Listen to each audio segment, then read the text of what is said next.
Yep. All right, please welcome to the stage Shawn Mills, who is going to talk to you about the impacts that the current tariffs are having on the solar industry. Take it away. What's up, everybody? All right, so I want to talk a little bit about, obviously, solar tariffs are not a new thing. The first ones went in effect in 2018. So I'll talk a little bit about kind of what's happened over the past 9 years or so, which will give you an understanding of what I expect to happen over the next several years. All right. I'm going to talk about some government policies as part of this talk. I am neither decrying nor endorsing any of those policies. So when you hear them and you can imagine what the person that signed the bill looks like, just power through, deal with me. I'm only talking about those from the standpoint of how they're actually impacting the industry, okay? So first, let's talk about what's changed over the past 10 years. Number one, you've had 2 rounds of tariffs hit essentially directly and then indirectly the solar industry. You had your Inflation Reduction Act policies, which really changed what's happened from domestic manufacturing. Like, we actually do have some domestic manufacturing of solar panels in the US now. And retail electric prices have gone up 30% in that span, which is kind of crazy. I'll touch on that a little bit more in the next slide. But another big thing that's happened is in 2016, 2017, 2018, concentrated solar was where a lot of the money was going. All right. And in the past 10 years, we figured out that putting 350,000 mirrors pointed at multiple towers taller than the Statue of Liberty in the middle of the desert, built by California union labor, is probably not the most cost-effective way to create electricity. At that time, everyone was telling us concentrated solar is going to be how solar is going to really work, right? And then the price of photovoltaic panels dropped substantially. And what's happened is now it's not even close, right? They are literally the biggest concentrated solar power facility in the United States just had its last power generation contract canceled, and it's going to be shuttering. So they thought when they built this thing that they were going to have to run about an hour a day out of 8 with natural gas, and then the sun would do the rest of the work. And it turns out it was closer to 4.5 hours a day. So power was way more expensive than it was really supposed to be with that. So talking about the retail cost of power over the last 9 years, right?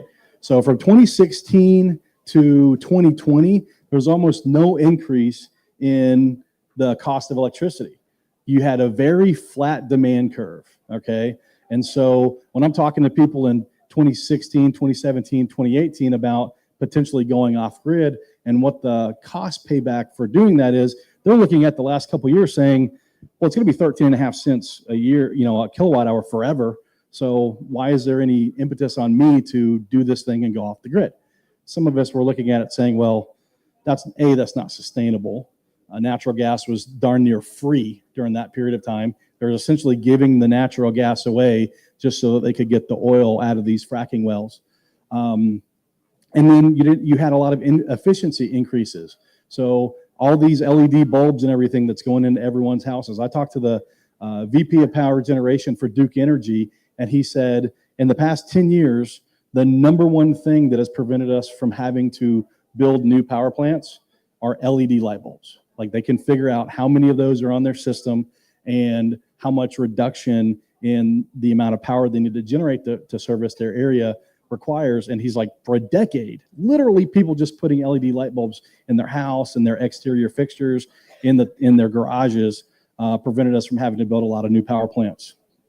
So then you had your demand start to rebound, right? So more houses being built, obviously, factories being built, data centers being built, chip factories being built, all of this additional demand hitting the market. Then you had the price of natural gas go up. It started to go up during the COVID shutdowns, and it hasn't slowed down because it's just supply and demand economics. In the late 20-teens, you had all this supply and no real demand, so they were building power plants because they're like, money's free and the feedstock is free. Let's just keep building these things. And so your cost of power was pretty low. Well, now they've got all these plants, they've gotten rid of the coal plants, everything's on natural gas now, and the plant doesn't cost any more to build, it's already built. But every megawatt that they generate from that plant costs more because their feedstock has gone up. Then, if you've heard any of my talks in the past 5 years, you've heard me talking about transmission and distribution and how there's this patchwork of lines running all over our country that connects all of these different generations or generators together, and how fragile that system is and how more fragile it becomes every single year. So some of these companies have actually started sticking some money into upgrading those systems, a little over $1 trillion in the last 6 years. Well, the problem with waiting until now to do this is, has anyone seen what's happened in interest rates in the past 5 years? Have they gone up or down? Right. 6x. If you think about it from a standpoint of the cost of borrowing money, it's 6 times more expensive now to borrow money to do $1 trillion worth of work on your infrastructure than it was 5 years ago. So all of these things being put together has really exploded this. And this graph here, so this is 30% in 5 years, basically. That's not going to slow down. None of these factors, okay, maybe inflation's going down a little bit from a cost of money standpoint, but none of these factors are going away. The demand for natural gas is going to continue to increase, which is going to cause the price for that to continue to go up. Because what are we doing with the excess now? We're liquefying it, putting on boats, and sending it overseas, right? Before, like I said, they didn't have anywhere to put it. They're like, please come take this natural gas. Our flaring permit ran out, and now we can't get any more oil out of this well. We'll give you the natural gas for free just so that we can keep doing that. So that process, none of those processes are changing. This upward trend that is outpacing inflation is going to continue probably at least for the next 5 years, more likely for the next 10 years. All right. You've heard people talk about another nuclear renaissance, right? Three Mile Island is Unit 2, I think, at 3 Mile Island is getting ready to come back online. And, Microsoft's already bought like all the generation for that for the next 20 years. You're going to see a lot more of that, right? I do a lot of business with power companies, and they're all saying the same thing. The demand is projected to explode over the next decade, and we're really not sure how we're going to meet that demand. We have all these coal plants that have been shuttered that we can't really bring back online. Some of them we set up to be able to run either coal or natural gas, but politically we can't really run the coal in them, so they're really just natural gas plants, and the cost of natural gas is going up. So what's happened from a home scale? So all of that was utility scale. So the big macro things that are happening. So one of the things that's happened in over the same time period is hybrid/off-grid systems becoming much more affordable, right? So the crazy thing about when the tariffs went in 2018 is that everyone imported like crazy in 2016 and 2017. So if you're buying solar panels in the United States 2017, 2018, unless you were TVA, if you're buying it for your house, you were paying the price of those panels in 2016, right? I remember I was working with Nicole, I think it was, about 5 years ago, and there was a deal where she could buy a pallet of panels for like 35 cents a watt. And I'm like, holy crap, this is great. You got to jump all over that, right? And then a year later, it's 25 cents, right? And 2 years after that, it was 19 cents. It was crazy. That's because panels have become more efficient. So for the same square footage, you get more power, right? So that 300 watt panel that was $100 is now a 400 watt panel, but it's still $100, right? So that's one of the things that's changed. And then all of the things that hook to that solar panel have changed. So hybrid inverters have been a huge game changer in the past 5 years. When I first went off grid in 2012, I had to have a generator. I had to have a DC charger. I had to have, that was solar panels to the batteries. I had to have an AC charger that was generator to the batteries. And then I had my inverter, okay? All of those things are one device now. And not only are all of those things one device, but that one device is more efficient than all of those devices were before. And it costs a third of what all of those devices put together cost 12 years ago. The other thing that happened is lithium iron phosphate batteries became cost effective. So what you had was everything was like, if you want to do it cheap, you need to do it with flooded lead acid, right? Golf cart batteries were the way to go, whether they were the huge 2-cell ones or whether they were Trojan T105 golf cart batteries, or literally if you went to Costco and just bought some AGMs and stuck them in your closet, like that was the way to go. And then around 2019, 2020, the cost had dropped enough and the efficiency had gone up enough where if you could afford to buy that lithium iron phosphate battery up front, it was triple the cost, but you got 5 times the amount of power through it. So it was like, all right, if you can afford to take that hit right at the beginning, then it was worth it over the life cycle of the battery, because otherwise you would have had, 5 sets of flared lead acid batteries over that same life cycle. The other thing that happened specifically during COVID is you had a lot of DIY people that went on the internet and started making content and started making this stuff more approachable, right? So has anyone ever heard of David Paz or mobile, Will Prowse? No one's heard of Will Prowse in here? Okay, there's a couple. Anyways, well, those were just 2 examples of guys that created a following and really started putting out great content where it was approachable now. Like, okay, I can go to Harbor Freight and buy like 5 things and watch this guy's video, and then I can put them together, okay? The other thing that happened during COVID is you didn't have these crews out there knocking on people's doors, convincing them to sign really, really bad solar contracts. And then the next thing that happened during COVID is you had a lot of this supply that had been brought in to meet these massive utility scale projects. Those projects weren't happening now, right? They were either, it was going to be 50 guys working out there and now it was 10, or they were just pushed to what we call pushed to the right. So the schedule got pushed out. And so what happened is you had a lot of cheap supply sitting on the market. You had easily accessible information so that you could actually learn, like, okay, I can actually do this myself. Like, this guy just did it and he's living off grid. And then you started having companies pop up left and right. Companies saying, hey, if you want to buy these solar panels, like, we can buy them from the guy that imported them, and we'll sell them to you by the pallet. You don't have to buy a tractor trailer load. I remember the very first group buy that I did with solar panels was literally 3 gooseneck trailers loaded end to end. And that was the least amount that the guy would sell to us. Like, he wanted to sell us the whole lot that he had sitting in a warehouse. And these were 5-year-old panels that were bought for a project in Georgia, and then the project just never happened. So, we weren't getting warranties on these things, and I remember buying those thinking, okay, this is a really good price, but I also bought enough for like 30 projects, in one deal. Now you can go on 20 different websites and buy 1 pallet or just 10 solar panels. Like, there was a time when the least amount you could get was a whole pallet full. Now you can literally go buy 10 solar panels. Most of them won't sell less than 10 because that's how they need to bundle them together so they don't break in shipping. But that was unheard of 4 years ago. So all of these things come together kind of during that COVID shutdown time frame to make the cost of actually putting these things in much less than they were before, and to make them much more approachable for the DIY person. So I'm going to show you a couple graphs here, or at least one.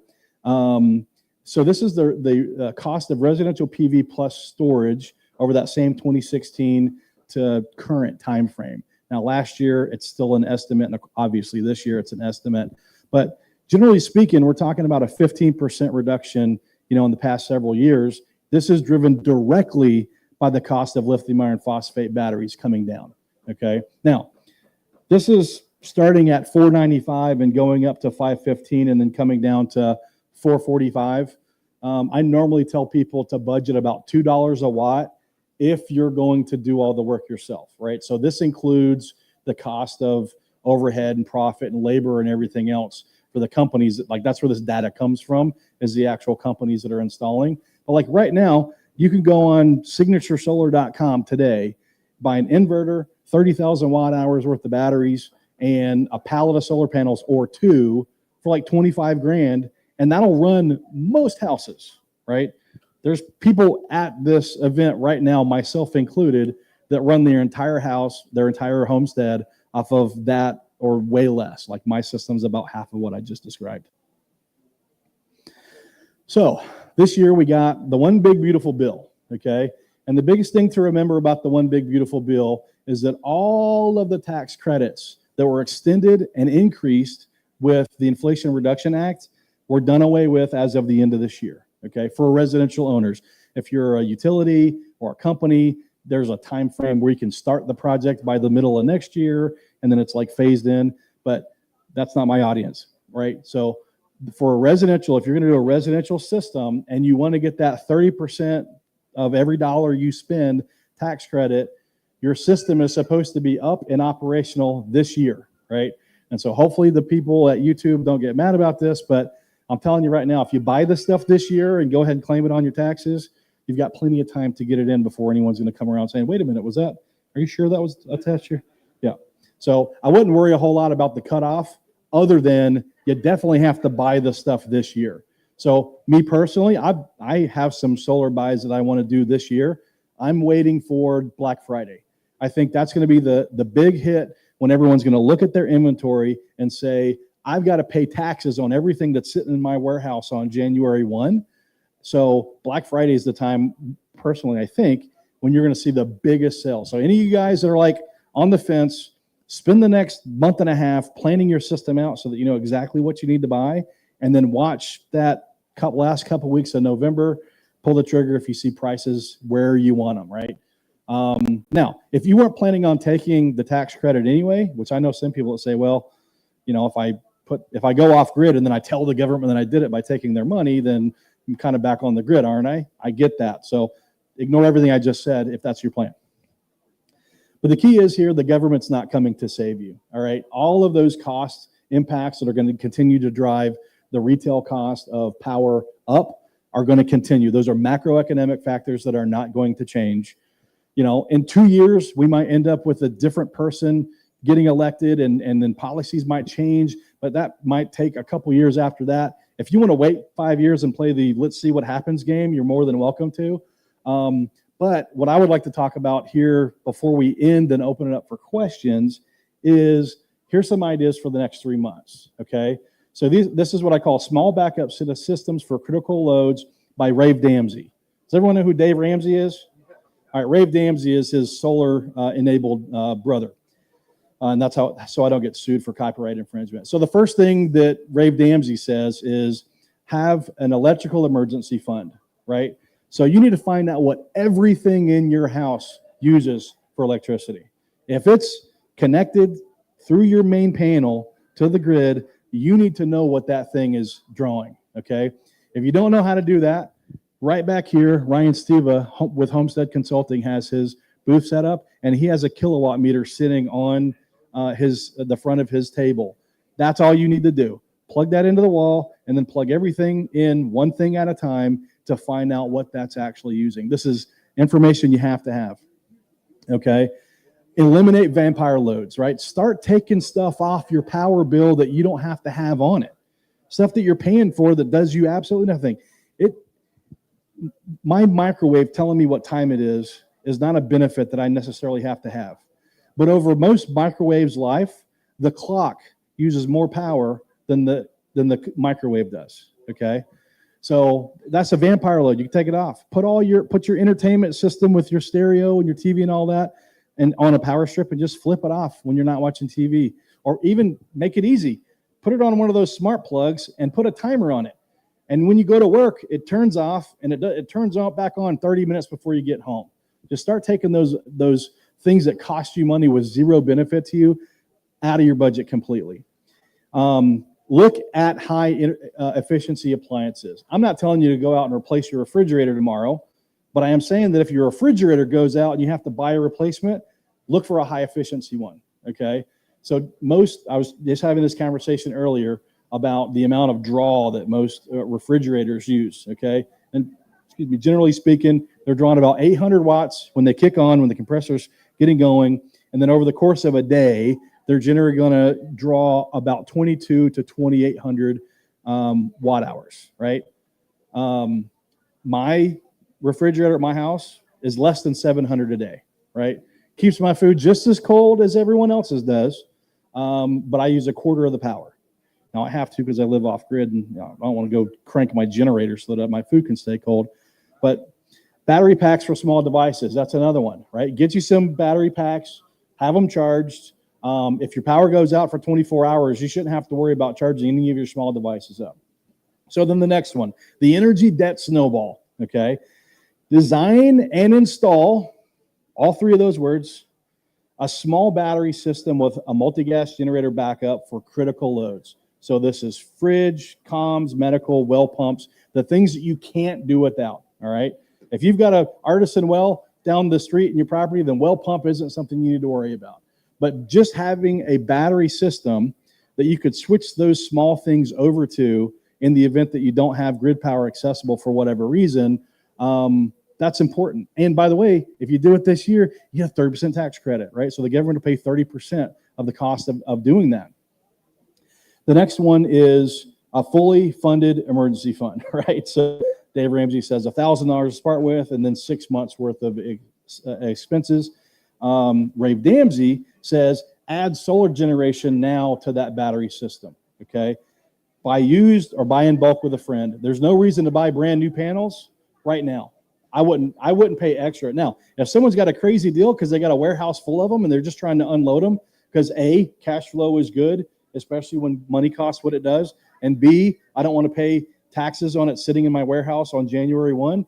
I'm not saying don't take advantage of that. I'm just saying look for the deals and don't think that you've got to buy brand new. Solar panels have no working parts. If the wiring is good, okay, and you can literally go look at a used solar panel and put leads in both sides and tell whether it's doing what it's supposed to do. There's all kinds of YouTube videos for that. But that would be the next step, right? Have a battery bank that I can run my stuff off of, have a small generator that I can charge that battery bank. Then the next step is add solar. Now, why did I say do the battery bank first? Because of the tax credit. Because if you can afford to do it this year, you'll find your batteries are way more expensive than solar generation is. So, you know, buy the expensive thing when the government's helping you out. That's all I'm saying. Invest 15% of your time and knowledge, right? So learn how to work on your system. The reason why I say design and install a small system is just that process of learning, okay, this is what positive and negative is. This is what alternating current versus direct current is. Those little bitty small incremental pieces of knowledge that you can gain. I'm telling you, you do a small system, you will have every bit of knowledge that you need to run your entire house off grid and to do that, put that system in yourself because it's all the same. You're just doing more of it. And then save for your fund, right? So get spares, get tools, look into hardening systems. EMP shield would be an option for that. Look into DC direct appliances and or lighting. So I'll tell you at our house, we've been off the grid since 2012 and we have lithium iron phosphate, 48 volt battery systems. And then we have a little converter that steps that voltage from 48 volt down to 12 volt down so that I can run 12 volt lighting in the main areas of the house, okay? So that means if my inverter goes out or I need to change it out, and by the way, I have a spare one that looks, acts, and operates exactly like my main one does. If I have to swap that out, I can still get lighting. I can still tie a 12 volt pump to that and toss it in an IBC tote and move water around on my property, okay? So all of those things, easy to do. I'm not saying it doesn't cost money, because it does. But Ryan's system that he's got back here, you should check it out because it's got every one of the components that you might need on it. Like that entire system is like $600. Now it's not going to run everything, but it will run most things. It won't run an air conditioner, won't run your dryer, but his system back there will run most other things that are in your house. So I rushed through that a little bit because I wanted to give us time for some Q&A here at the end. A lot of times I get questions about, how to do certain things with systems or this concept versus that concept. So I wanted to leave some time here at the end. So with that being said, who's got the first question?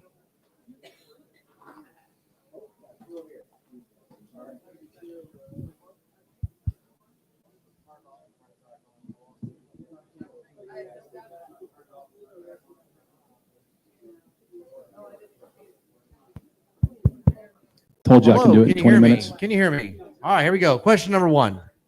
Is there a certain type of system to qualify for the government tax breaks? So the only requirement on the 30% tax credit is that it has to be components that have not been in a system before. They don't have to be new. They just don't have to have been in a system before, because theoretically someone's already claimed the tax credit on the device. That's the logic behind it. You mentioned that you had a part of the system that was cut out from the rest of the system. Do you have to have a separate panel for that?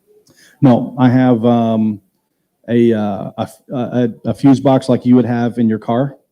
It looks exactly like that with the same blade fuses in there, and that runs all the 12-volt circuits in the house. Cost me $12. One more here. Shawn, what do you think about these lithium iron phosphate golf cart batteries with the integrated BMSs? Are those a decent little battery system?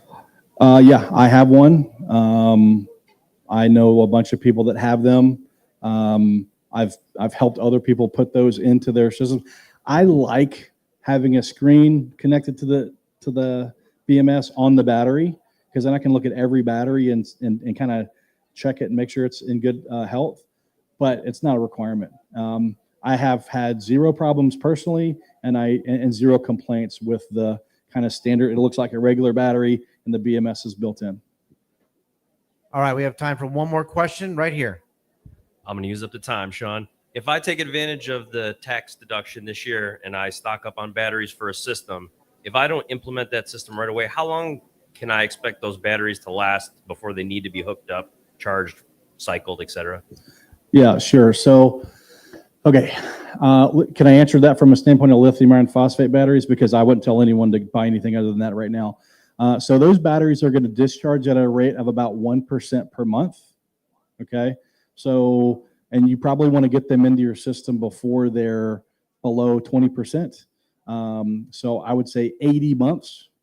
If they're off, right? If the BMS is off, 80 months from when you bought them. If I did that and I put them in a storage container or something, I'd flip the BMS on every now and again just to check and make sure all the cells are where they're supposed to be. If I started to see some cells discharging way faster than the others, and you could see it cell by cell, which is again why I like the LCD. Some of the newer batteries you can plug a USB and get a special thing on your computer and also read the same information. If that happened, I would want to charge that battery back up to 100%, because when it gets to 100%, all of the cells individually are going to balance with each other, and that's going to prevent problems down the road. But no problem at all with buying the system and having those components sit ready to go and waiting years before you put them in. All right, Shawn, if people have more questions for you that were not able to be answered due to the time constraints, where can they find you? Are you available the rest of today? Oh, yeah, and tomorrow. Where are you going to be at? Just around? Around. I'll be at the fire pit this evening, and then I'll be here all day tomorrow. All right, everyone. Like this, so just look for the guy who's had a hat. Prepper show, white guy, beard. Got it. Everybody give it up for Shawn. Okay, we're going to switch a couple of things up real quick. We're going to go ahead and do the button on that one. We're going to switch things up a little bit because of the way that the day has progressed. We're going to do a quick photo op with members of the Great American Preparedness Tour. In the meantime, get all your tickets. We are going to do the giveaway right after this photo op. Then we're going to roll into the Rebunked podcast with Scott Armstrong. So what that means is we need a volunteer from the staff to go get the hamster wheel.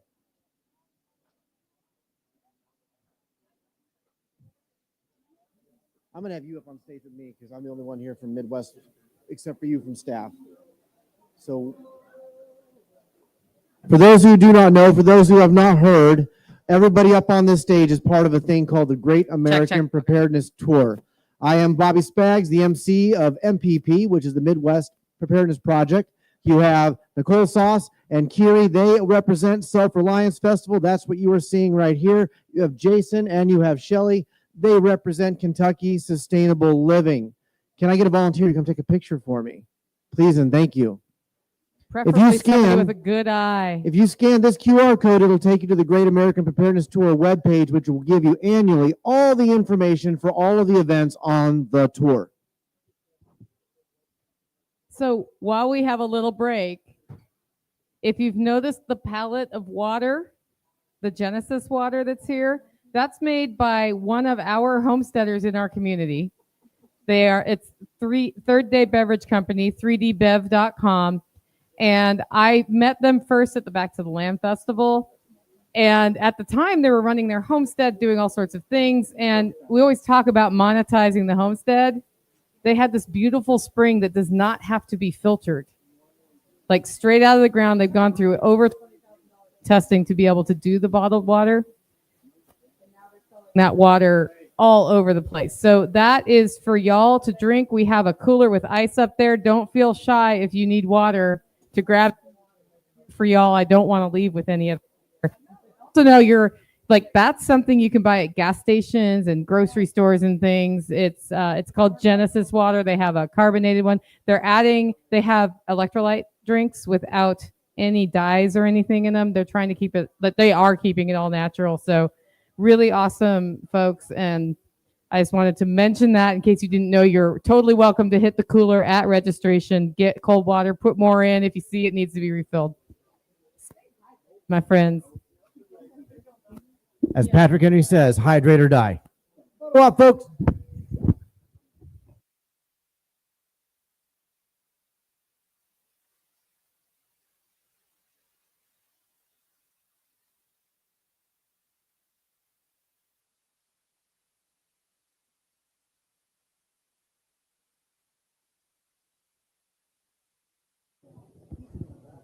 Wrong one again. Yours is over there. I'm so confused. Marshmallow brain. Thank you. All right, we're going to give it a couple of minutes so that people can wander up. We are doing the giveaway. If you have tickets, make your way to the main tent, where Nicole and I are going to banter back and forth and give the day's stuff away. Don't forget, if you do not, yes, I have tickets. If anyone wants last-minute tickets, we have a roll of tickets up here. Anything that does not win tonight is still good for tomorrow. This is okay out here. Okay. Just don't.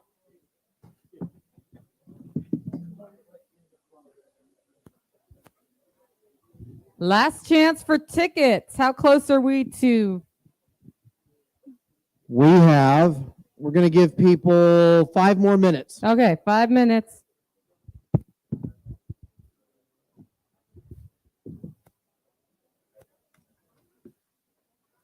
Some of these things, if you win them, you come pick it up for yourself.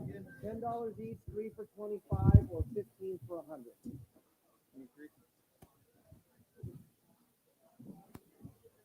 For a second, it looked like you were in overalls because of how that was hitting. I was like, what?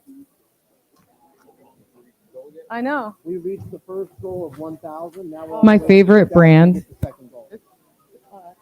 changed their. It feels like wearing a giant piece of elastic. So mad. I think we're doing it on site. These are not Duluth. Should be okay. Yeah, as long as you have your number with you. Oh, yeah. I'll stay right No, the overalls are still fine, but they ruined their jeans. They ruined them. They have deep pockets. Unfortunately, they're made out of plastic, and you know what happens in plastic on a hot day? 3 for 25 or 15 for 100. Need shaperwear on the farm.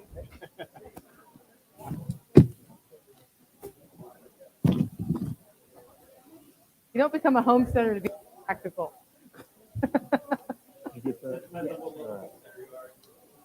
Insta homesteader, sure, but I'm not. We all know that. 1 for 10, You've seen my house. 3 for 25, or 11 for or 15 for 100. We might have a role for you. I needed a wife the last 2 weeks in particular before this. Yes, I can.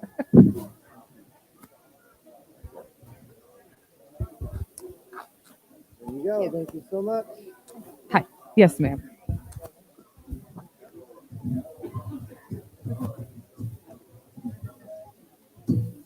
Yeah. He's like, sir, what do you got?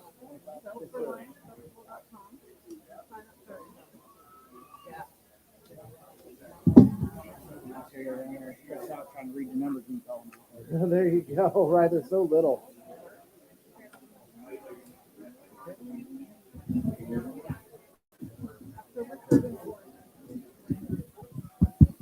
Has everybody checked their lanyard? Has everyone made sure your one free ticket from your lanyard has made its way to me?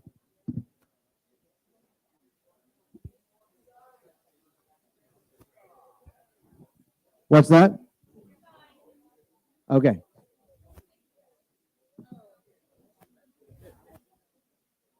Do we need to worry about the? You have a tape, right? Oh, good. Okay. Yes, tape. Sure. This. Anyway, it's a beautiful thing, but if you don't have tape over that opening, the tickets fly everywhere.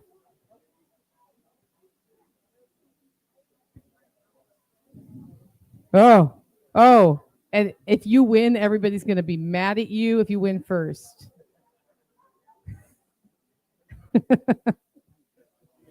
It's cheating. No. All right, we're down to 30 seconds, and we're going to get started. I'm going to start big. We made. Nicole, what are we going to give away first? Well, I just made it disappear completely. That's in the back. A $50 gift certificate to Special Operations, which is open now. They are a 10 drive from here. They make some nylon tactical gear. In fact, if you look at that micro rig right, got made. I need a new microphone. Maybe it's the issue where I'm standing. Okay, so part of why we're starting with this one is you can go over there go shopping. They have micro rigs, backpack, all sorts of different, like they have a radio holder. This belt is from Special Operations Equipment. If you like snarky shirts, it's the place to go. What do we got? All right, get your tickets ready. Reaching in.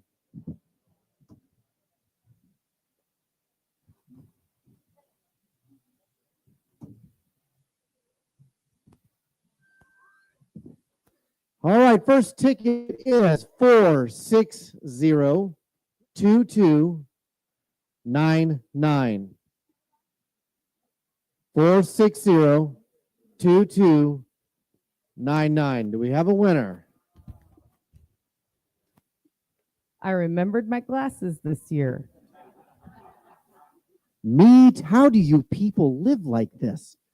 It's the first year I've had glasses. I can't do anything in the yard. Slips down the nose. 460-2299. That's the one. Congratulations. So you that there, their address is right there. Oh, so you know where it is. Sweet. Okay. Okay, what's next, Nicole? Okay. How about the plasma lighter tool? Those are super cool. 2-in-1 flashlight. And they start fires. And they start fires. But don't start fires here, not in the fire pit, because I have promised them we don't want to burn down the marina. Tickets ready. The number is 460-2441.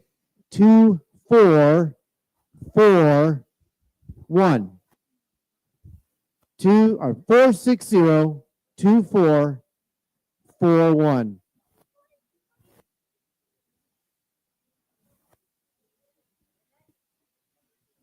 Going once, going twice. Sold to the man with the hair lip. Moving on.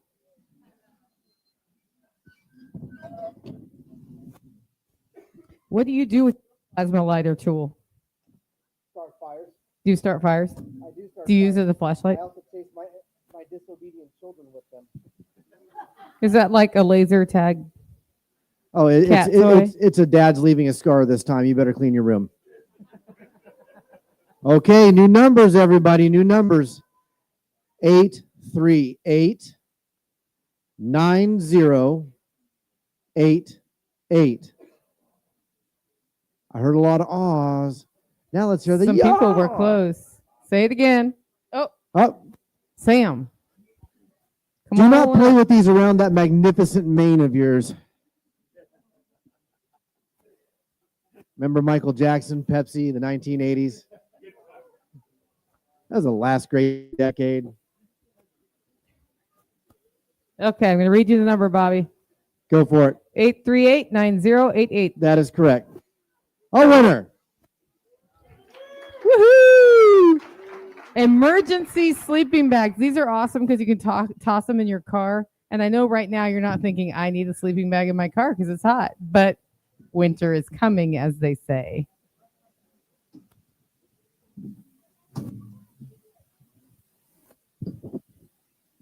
The number is 838-9110. All the odds are over there. 838-9110.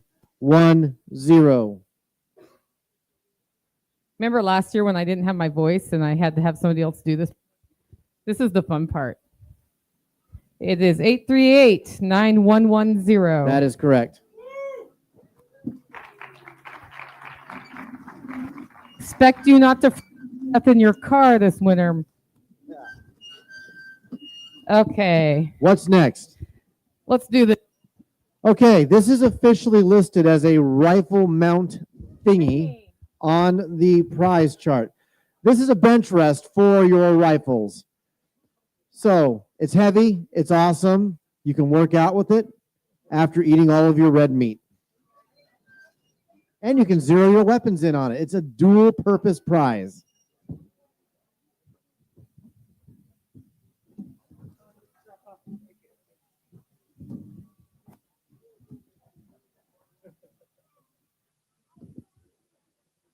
Eight three eight. Jealousy is so ugly on everybody. 9103. 838-9103.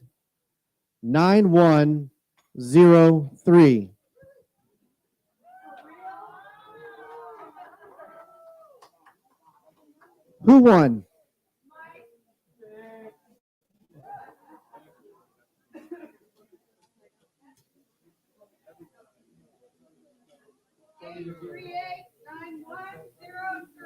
That is correct.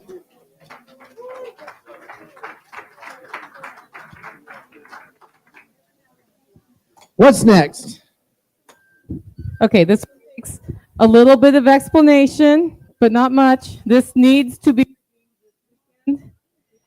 Birdsong Marina donated $25 at the Freshwater Pearl Museum, which is right over there by the pool. So you can take a freshwater pearl tour, buy jewelry or other things that are in that museum. My wife did that last year when we were here. They all shucked oysters and got their little black freshwater pearls. Yeah. Wear gloves. Your hands will smell for days if you do not wear gloves. That is a good advice. Brilliant business model to have you find your own pearl and then have to pay them to make it into jewelry. So we're moving on I to a admire yellow that. ticket. Yellow tickets. Yellow Number on ticket. this one is 568004. 568004. We have a winner.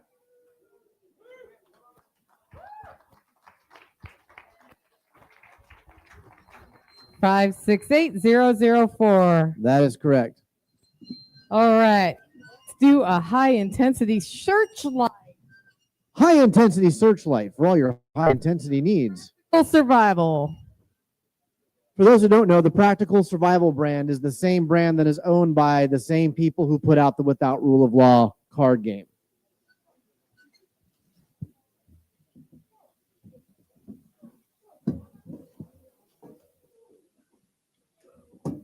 Another yellow ticket. Yellow ticket. 568012. 568012. Right there in the back. Ed, you can come up. I have a don't let your kids have it and shine it. No, let them shine it in each other's eyes. That's how you learn life lessons. All right. Oh. 68012. That Got is it. correct. Yeah, yeah. You give the other guy some applause. Who's got a med kit in their car?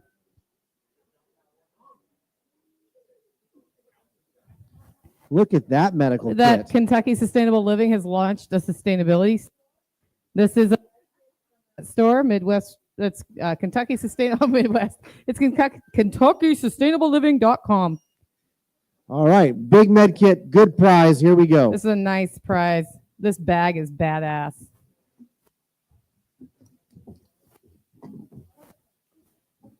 This bag is badass. That sounds like a John Willis t-shirt. Yeah. All right, here we go. Back to 460-2286. All right. We have a winner.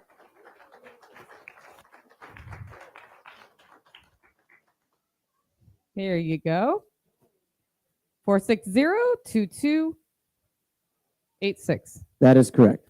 Need stronger glasses, dude. Clap for the guy. Oh, that's such a lie. Everybody knows Kiri, right? Do you like her sauces? And Yes. she has $100 gift certificate you can use here. You don't get that. That was just to make you excited. She's A got pre-taste, if you salve. will. If you tasted stuff and you're like, I want to go home with something awesome, that'd be great. She and I are working on a very special hollow roast collaboration to make a steak rub, which we tested here, and it's probably not getting any changes at all. It's really delicious. And a steak sauce. A steak sauce sounds delicious. Just- and you yeah. can have some of it at some point if you save that certificate. 838-9047. 838-9047. Do we have a winner? Right. Now you have to fish it out of your thing, and that's not super. Let me just look at it through. Okay. 838-9047. It is. That is Congratulations. Happy shopping. Congratulations. Okay. How many homesteaders are in the room? How Homesteaders. many are- homesteaders? Something about homesteaders that's cool is we'd like to put poles in the ground, change our minds, and pull them back out of the ground. This does both of those things. This is donated by Rosie Sweet Temptations. Temptations. I was going to say Sensations. That wasn't it. Temptations, who's selling chocolate covered keto bacon. and carb friendly, low carb, low sugar impact treats in the back. You have a post driver and a post puller. Puller. Here we go.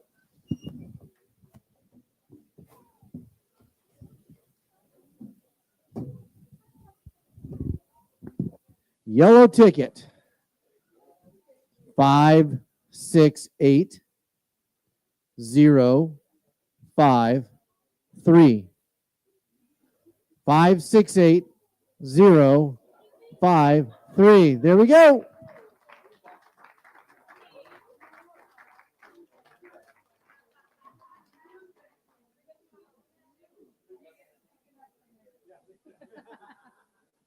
Oh, Dr. Ken Berry approves. It's a workout.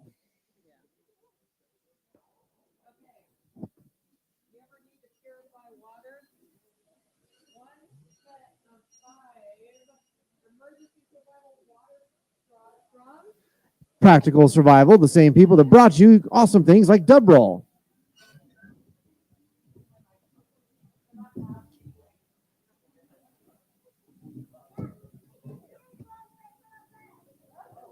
I turned it off. And the winning ticket is Operator error. 8499331. 84993. We have a winner all the way in the back. This is another great kit that you can just throw in all of your cars, put one in your purse. You never know when you need to purify water. There you go. Or your MERS. It's 2025. We can't judge. Your MERS. Your MERS. Is that a man purse? Yes. It's not a purse. It's Yeah. a satchel. 849-9331. That's really close to my That's the phone number one. growing up, which I still remember from when I was 6. All right. It looks like we have But I four can't things. remember, 4 things to go, and then Scott Armstrong will be coming up to the stage. Speaking of clean water, one gravity water filtration system in case you got to do more than suck through a straw. Yeah, those are really cool. Yeah, these are great. Very compact, lightweight, And very now durable broken. when you throw them on the ground. Good thing plastic doesn't crack, right? It can, but not this plastic. It's got a cool little harness so you can hang it up on a tree branch so you don't have to stand here like the Statue of Liberty.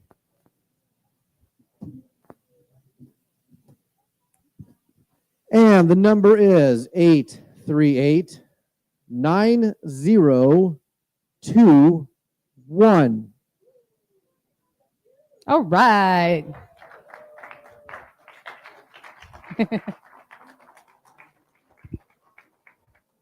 Eight 9021. That's correct. All right, down to the last three. Okay. We can ramp up. EMP Shield. By the way, there will be 2 more of these tomorrow. EMP Shields, I have 2 at my house because I have multiple electric services. You install them at the box. And this is the EMP Shield of your choice. Yes, I would highly recommend the AAC model for your house. My neighbor's tree took 4 direct strikes, rapid fire about a month and a half ago, sparked everything. My entire house caught arc, and I went down. Nothing turned off, and one of the LEDs had gone out. So it worked. It did its job. Yeah. So it works really well. So super important if you are in an area that gets lightning strikes or has surges in your power. A whole house protection system like this is great. What's special about this is the warranty. Yes, 10-year warranty. A 10-year warranty up to your $25,000 replacement if the device fails. There's nothing else on the market I've found with anything like that.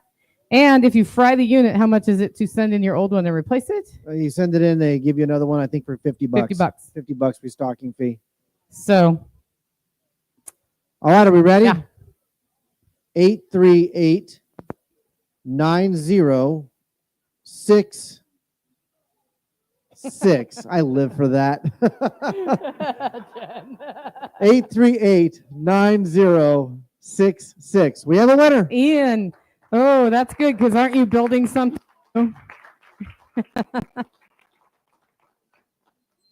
838-9066. Correct. I think, is that squeak from that or me? No, it's from this. Okay. Before we go to the $100 gift certificate at SOE, we're doing a set of 2 water straws. Ooh, 2 water straws. Here we go.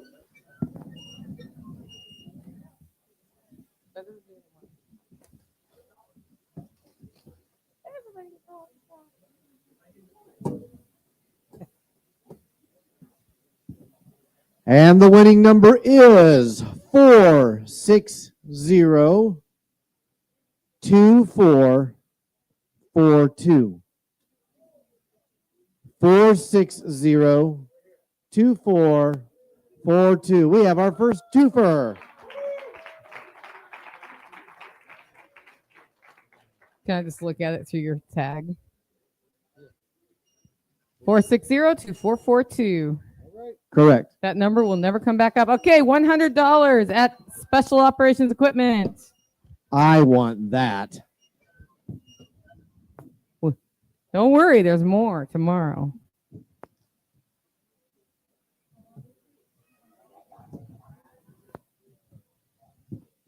And the number for the final winning ticket for the night is 838-9144.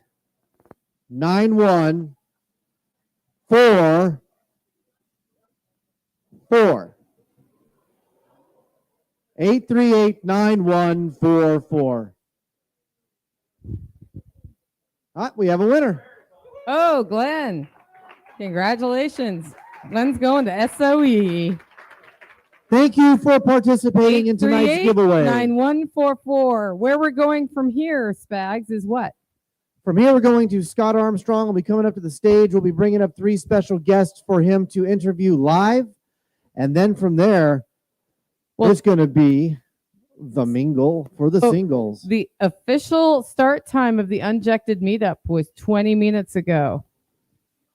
They can both be going on. So they can both be going on. So we've invited this year singles to come mingle here. If you're not a single and you want to hear the show, you can totally do that. But, just be clear about your status if you need to be. I was pretty excited when somebody said they wanted to do that. And then Scott Armstrong was the connection to make that happen. He's going to be interviewing folks. It's okay to talk while we're doing that, just not super loud up this direction. That's correct. He's going to come up to the stage and the mingle. Scott, do you want to talk about the unjabbed Yeah. awesome part before you start? And that way they can get going while you get going. All right. Everyone, welcome Scott Armstrong to the stage. What's up, everybody? Yeah, so if you're not familiar, Unjected, it's a dating app in your app store. You can download it right now. It's basically a dating app for people that did not choose to take the COVID vaccine. Okay. Now, I know lots of people, I hear it all the time, like somebody needs to come up with a dating app for people that didn't take the COVID vaccine. I'm like, well, it's there. We've been there since 2021. In the spring of 2021, Shelby, the founder who lives in Maui, started it. And I got involved in 2022 to help them with all kinds of stuff. And we started a podcast and all this stuff. And so it's been a crazy journey. They got kicked out of that 2021, and it was like a big media storm situation. Like even like Jimmy Fallon was making fun of Unjected and all this stuff. So it's been a crazy journey. We've since managed to get back into the App Store. So if you check it out, it's just look up Unjected in the App Store. So sponsored by them, which, you know, not really much to sponsor other than the fact that like bringing people together. But I will say that it's been a real amazing journey. We have lots of people who have met, got married, and had unjected babies all over the world. And so that's been a huge, amazing thing to be a part of. So if you're here and you're looking to network and looking for other like-minded singles, like that was the idea for this. Figured this is a great place for people to come together who are like-minded, and hopefully in a couple of years we'll have some more unjected babies out of it. So we'll see. If you're single out there and you're like, I'm not going to a stupid meetup, come anyway. You don't have to like try to date somebody. Just get to know some cool people. Yeah. I'm single. I'm going to be here. I'm not like actively trying to interview, but you know. You never know. You miss 100% of the shots you don't take. So there you go. Hold on. You miss 100% of the shots you don't take, so you can take a shot and breed pure blood babies. That's a full character arc right there for a Netflix special. All right, guys. That's right. It's the one shot you didn't take. So I'm out. I'm Bobby Spags, your MC from the MPP. Thank you for hanging out with me today. I'll be back tomorrow. Scott, it's all yours, buddy. All right, thanks, Bobby. Give it up for Bobby. Yeah, what's up, dude? You guys give it up for Rebecca over here, the AV. Oh, my God. I know Rebecca personally. Give it up to the audio guy in the back. He's been, like, crushing. I'm about to do some stand-up comedy here. Let me get some chairs, and we'll do a podcast. I can do some jokes if you guys want, but yeah, I got some jokes. What about our presenters today, you guys? Oh my gosh, you guys learned some stuff? This is Margot. She's my co-host.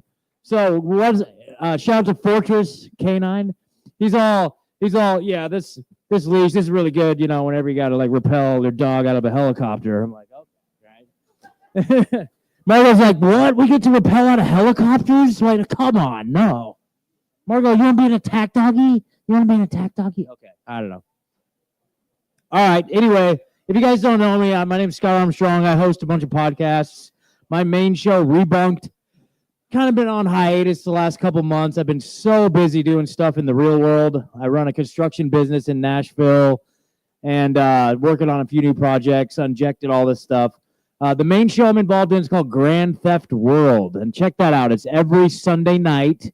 We do like a 7-hour history deep dive based on all the current events. So if you want to understand the history of all the nonsense in the media, that's kind of been my focus the last few months. So grandtheftworld.com to learn more about that. They asked me to come out and just interview some of the presenters, and it's just been such an amazing group of people here. And we're just going to be real quick with it. So the first, yeah, we need a second mic. Thank you. Oh, yeah. Oh, there we go. Thank you. We good? Okay. So we have a second microphone here. Jessica's right here. So anyway, I just wanted to highlight a few of our presenters, and a couple of them are actually going to be speaking tomorrow. So it'll be a nice preview what to expect tomorrow. But our first guest, Jessica, the combat midwife. I've had the opportunity to interview her a couple times on my show, so it's the first time I've met her in person, which is really cool. So the combat midwife, come on up here. There you go. Does that mic work? Hello, can you hear me? Here. Oh, Margo, come here. Margo, chill out. Okay. Testing. 1, 2. I'll just use my military voice. Testing. There we go. Try that.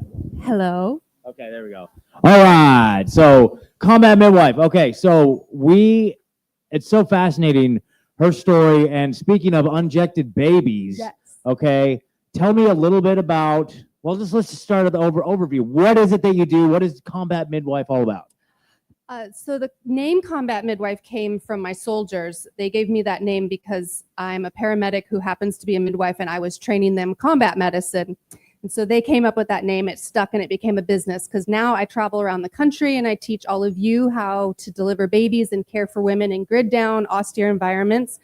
So when and if something bad was to happen, you could care for the most marginalized people when bad things happen, which are kids and women.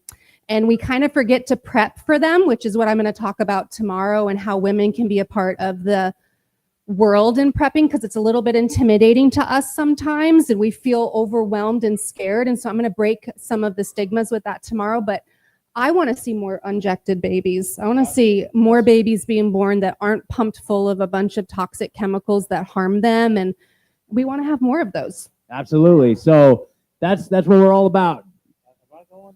We'll share.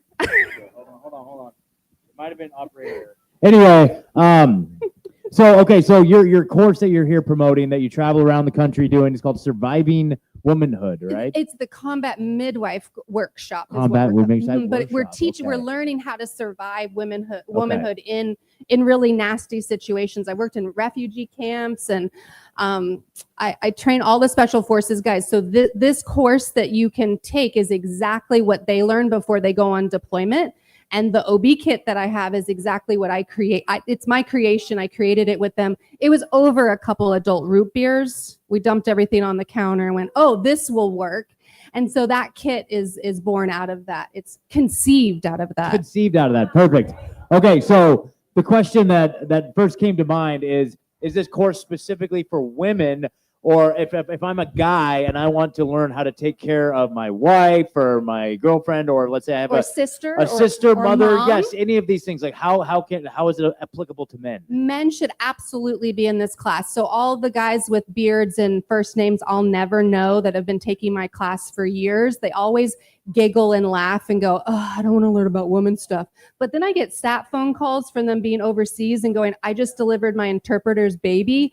And it changed the entire community. And now I'm able to work with them, and we're able to do really cool things like put in water wells and just really awesome stuff. So I'll never be over there with them, but I'm giving them puzzle pieces to survive in really horrible situations. And it doesn't really matter what we believe necessarily politically, because we all have views on that, but we want all of those men and women to come home. And so I want to be able to give them skills that can bridge gaps. And we do that. That's awesome, man. Yeah, absolutely. And I would say too, in like a true SHTF type situation, like something cataclysmic, like the women are our biggest resources for carrying life on in the next generation. Like, who knows what's going on? God forbid, of course. But these are skills that we need to have, whether you're a man, woman, this doesn't even matter. Yeah. And it's not just catching babies, because everybody thinks that that's what my course is about. And that's about this much of the whole 8 hours. We start from, this is what a menstrual cycle is, because we all weren't paying attention in 7th grade, all the way over to, you have a 3-month-old baby who's severely dehydrated. Do you know what to do? And I'm going to teach you how to take care of all those things with basic skills that you probably don't know that you already possess, and basic equipment that you probably don't know that you already have in your kitchen. And so we're going to be able to take care of those things so we don't have little ones that are suffering. And we're also going to talk about really important big stuff like sexual assault and trafficking and things that are really sad, but very real in our world, especially in grid down situations, whether it's hurricanes, tornadoes, civil unrest, or maybe you want this information because you said, for my family, it's not okay for me to be part of the medical system anymore. I want to be away from that. These are skills that you'll be able to use to, maybe you just want to have all 10 kids on your ranch at home surrounded by your cows, because that's kind of cool. And maybe that's what's good for your family. And these are skills that will be able to help you take care of that. Or maybe you live in the middle of Montana and it's hours to get somewhere because there's a snowstorm or something else going on, and you just don't have that option. Well, now you don't have to worry about a UTI turning into sepsis. And now you have a family member that has to be flown out. Like that's how people die. Yeah, that's very valuable information, you guys. So tomorrow, what time is your presentation tomorrow? 11:30, and we're going to Okay. talk about women in the preparedness space and what we're forgetting. Okay, awesome. And do you have any your combat midwife courses? Do you have any of those coming up anytime soon? Yeah, we do. We'll be launching 2020. So 2025 is over, but 2026 dates will be coming out beginning of November, and all the tickets for 2026 will be out. So, and they will be the lowest prices they will ever be all year on Black Friday. Awesome. And where can people learn more about that? Combatmidwife.com, and I'm on Okay. all the socials. And She's a great follow. You guys have to follow her. yeah, and we have lots of fun. You know, I'm a no BS kind of lady, Yep. so I'm just going to shoot it to you That's awesome. the straight way. That's awesome. All right. Well, combat midwife, Jessica, thank you so much. Thank you. Thank you. Appreciate it. Wish we had more time, but you know, it's all And good. we did 2 episodes together, so Yeah. they can go to your Rebunked Yeah, News. check out Rebunked Yeah, and you News can to watch see, us having a great time. There you go. Awesome. Thank you, Jessica. Appreciate it. All right, guys. Thank you, Combat Midwife. Give it up for Combat Midwife. And her booth is right there. Please go ask her questions, learn more. So next up, we're just going to keep the gravy train rolling here.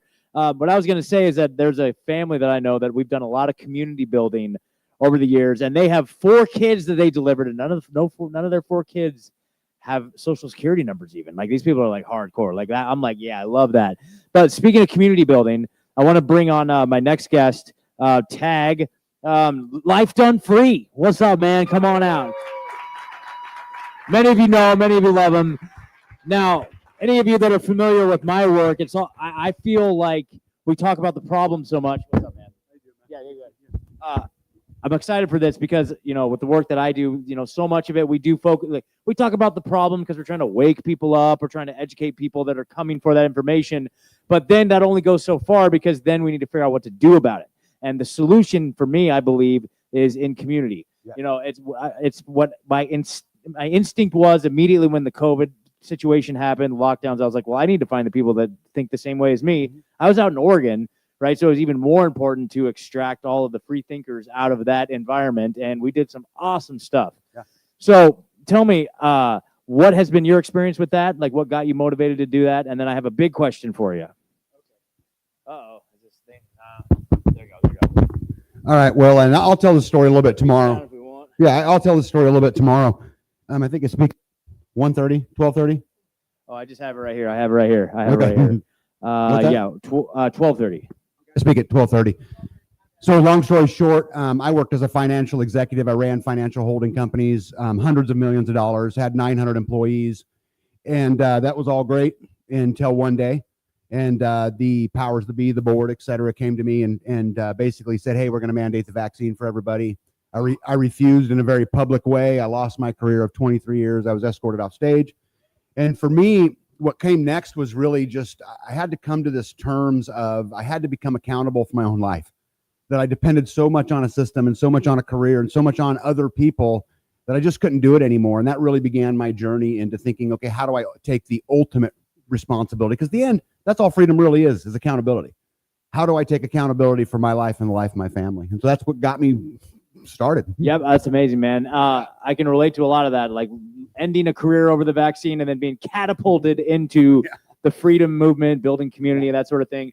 Now, the question I want to ask you, get your expertise on, what I've witnessed in my own personal journey of building community, putting on events during the lockdowns when it was like maximum tyranny, in your face, a lot of fear and uncertainty. people were coming out of the woodworks looking for solutions, looking for community, looking for like-minded people. Yeah. You can see it in the podcast numbers. Like we started a show during the COVID era. It got fairly popular because people were seeking that out. And then when the lockdowns kind of ended and everything just kind of went back to normal, quote unquote, or at least a different type of reality, right? I wouldn't say anything's normal right now, but it's like different than pre-COVID. It's just different. Anyway, what I witnessed was the meetings where we used to do meetups with 60 people. Now there's 10. Right? The podcast numbers, we used to get thousands of views. Now it's like, I don't know, just dropped off. Yeah. People went back into the matrix. People went back to sleep. Have you seen that? And what does that mean to you? What are your thoughts around that? And how it's not our job to energize people and get them fired up to try to get freedom in their own lives. But what does that mean to you, that phenomenon? Yeah, I don't put it on anybody else. I put it on me. I mean, at the end of the day, I think we go and weed a garden. You know, I'm a homesteader. I live off grid. We weed a garden because we want the produce at the end. How is community any different? I have to be intentional. I have to invest in it every day, and I do it every day. I'm here today to speak to all you guys tomorrow for this exact same reason. I came here for this. You know, this will be my third or fourth time speaking at SRF, and you know, I've had 3 families from SRF move to our community and are now these super productive members, well, elders, really, you know, in our community. And so I don't put it on nobody else. I put it on me. And if it's to be, it's up to me. And I just take charge of it. And, you know, we've been super successful doing it. That's awesome. What's the biggest thing you've learned in your journey? What an interesting question. People are still people, right?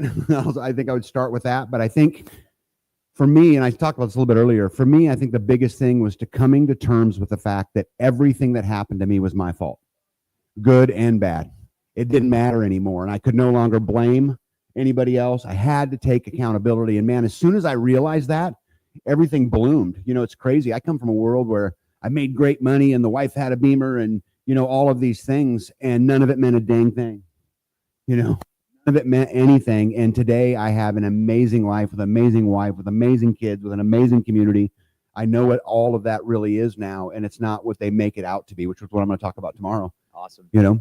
And now, okay, can you just talk a little bit about what, and this is just something I've mentioned too, sticking to your principles, refusing the vaccine. I'm sure there were consequences in the immediate, and it was a very scary time, but you stuck to your guns and you held on to your principles, and then that delivered you to where you're at now. What does that mean to you when it comes down to, because when you think about it, in an alternative reality, you would have caved to that and you'd be still living that old life. What does that mean to you, sticking to your principles and then walking through that fear? Yeah, well, first, I appreciate you saying I stuck to my principles, but the truth is, and I'll tell all of you, I was a coward. And I was a coward because I put up with it for 23 years. I knew what was going on. I wasn't in the dark. I was part of it. I was part of it because it provided that life. So I don't really think I deserve the attaboy, right? Because I was pushed to it. I didn't just stand up one day and decide to do it. I suffered a lot from, you go from living one particular kind of life. You know, it's interesting. I have 2 boys who grew up with dad as the guy in the suit and the tie, you know, and my family had everything they wanted, well, except their dad. Right. And now I have a young daughter at home and she's never known life except off grid. And so I think it's about getting my head right and just getting that perspective in there about what does value really mean? You know, because I'm going to tell you guys something. It isn't a house. It isn't a car. It isn't all of those things. It's when I walk in the door, my wife rushes to me because she missed me. That's what it means to me. Awesome. Well, it sounds like you're on the path you're meant to be on, man. I Heck look yeah. forward to your conversation tomorrow. So thank you. I wish we had more time, but I appreciate you taking the time. Awesome. All right. And so, yeah, you'll catch Tag tomorrow at 12:30 right here. And then before we get, okay, so up next, you guys are going to be mingling, all right, hanging out. But before we do, I want to bring up the guest of honor here, the proprietor, the founder, the ringleader, Nicole Sauce, living free in Tennessee. Hi there. Nicole, welcome. And He has you guys, an emotional support dog up here for there me. you go. There you go. All right, you guys, round of applause for Nicole here. None of this Thanks, would be guys. possible without her vision, her diligence, her hard work. So Nicole, thank you. So what is this, the 7th? You said 7th? 9th. 9th. Oh my gosh. Okay, excuse me. Well, this is my first, so excuse me for being a deadbeat city boy. All right. But okay, so what has been your favorite part about the 9th Self-Reliance Festival so far? I love watching the community come together. So This is a new venue and unexpected things happen. And every time something unexpected has happened, it hasn't necessarily been the staff, although the staff's been often awesome. It has not necessarily been the volunteers, though they have also been awesome. There's always been a set of hands. And one of the things I love about this festival is that the doers all come together. And that means that having a singles meetup in rows of chairs is super uncomfortable to everybody. So I'm going to suggest we figure out how to light the burn barrel after this conversation, which means we have to find wood, light a fire, but we'll do that at the end of this. But I think it's that energy, which is what gets the mindset change. In fact, I talked to somebody today who's changed his whole life a lot in the last year. And I asked him, was it because he started repairing things for money? And I remember when I met him first, he was not in the best headspace. And then the next time I saw him, he said, I think I'm going to start fixing things for money because I can fix things. And I said, that's great. And then the next time I saw him, he's like a totally different man. And I said, was it that you started fixing things or that you decided to start fixing things? And it was because he decided. That's really powerful. I mean, when it comes to self-reliance, you know, that's a service, right? That's a service that we offer the community. And so anybody that's out there that's maybe trapped in a cycle that you're not really too fond of, look for areas of opportunity, service in your community, and ways that you can offer that service. I mean, I found that path myself, and it's just like unbelievable. So that's powerful to hear. And so you never know what's going to be born out of a simple conversation that you have here. I'm sure he was inspired by somebody to take that step from self-reliance, right? So it's like these conversations that we have out here, you never know what's going to manifest. I've had that experience as well, whether it's all these freedom fests I go to, it's like the synergy. And like my friend Matt out here, like I met him at the Kansas one, Midwest Preparedness. You know, all of these things that just blossom out of the connections. And so by providing the space here for those conversations to happen, you know, it's magic, really. So. Well, it's also that the festival created itself, right? I facilitated what y'all wanted. That's all that happened. A couple times you told me you didn't like what I did, but sometimes I still do what I want. I've had that experience. We sometimes the only feedback you get is the complainer. So just know when you don't hear anything, that means everybody's loving it. Oh, I heard some good stuff today, so exactly. I appreciate that too. Exactly. Okay, so what is your vision going forward for Self-Reliance Festival? Well, if you want to get your ticket at the cheapest price you possibly can, just saying, you go to selfreliancefestival.com right now and you use the coupon code SRF for next year because they're up there at $65, but the coupon code SRF gets you 20% off. And that's what it means to be brave and admit you're single and come to the singles meetup. There you go. There you go. There you go. Yeah, so we're going to put out a call for speakers and we're going to figure out what that lineup looks like for next year within about 2 weeks from now. And it will be the same sort of thing, right? We've been really depending on community feedback for what you all want to hear about. We heard a lot of requests for health related things, which is why we had several get your body right folks, because when you're strong of mind and spirit and body, it's a lot easier to do everything else. And I think that's so important, but that's not where we started originally, was it? It was like, how do I put food in a jar and make it shelf stable? And we did that then. So what will it be next year? I will not know until I hear from everybody. I would love to see the singles meetup become a thing with maybe some music. We might need cocktails. Oh, okay. Or beer. Not maybe iced tea. Maybe some iced tea. I don't know. And games and stuff. Like, I will admit, it's going to be kind of bland tonight. I have cornhole at my house. We can do some fun stuff, but it's going to be like giant Jenga. Hey, and it's like, and I don't want to see this. This is what I see a lot at these meetups I organize. Like, all the guys are standing over there and all the girls are standing over there. Hey, can we talk frankly? Yes. How does one meet somebody at a singles meetup without it being awkward AF? It is always awkward AF. You just have to push through.